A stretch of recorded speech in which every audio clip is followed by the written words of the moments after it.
كبسولة اليوم معاك دكتور إنجي. طبعا المصايف بدأت والخروجات بدأت والسفر اشتغل. وكله دلوقتي يا دكتور احنا مسافرين في اوبن بوفيه. نعمل ايه بقى في الاكل ونظبط ازاي عشان ما نرجعش من المصيف عاكين الدنيا؟ طيب الحل في حاله الاوبن بوفيه. الاوبن بوفيه يعني انت قدامك كل المغريات، فطار غدا عشاء، كميات مهوله من البروتين والنشويات والحلويات والفاكهه.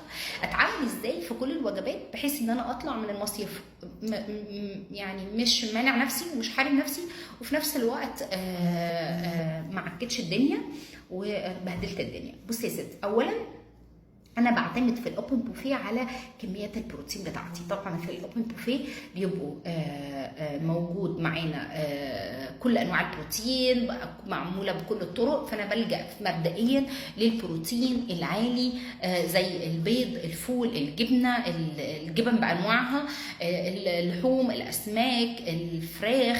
طبعا باخد كميات البروتين بتاعتي اللي تشبعني في الطبق بتاعي. فبدل ما انا في العادي باخد ربع الطبق بروتين، انا هخلي نص الطبق بروتين حتى لو اكتر من صنف بروتين.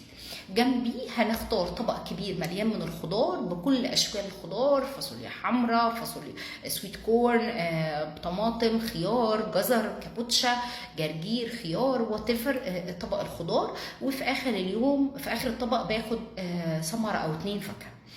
بحاول قدر الامكان في ال3-4 ايام بتوع الاوبن بوفيه اتجنب الكاربس، لان الكارب احنا لو كلنا كميات كارب كبيره مع كميات البروتين كبيره فانا اكيد هرجع زايد. فانا بتجنب الكارب وبكتفي بس في ال3-4 ايام بالهاي بروتين علشان ما ارجعش من المصيف زايد.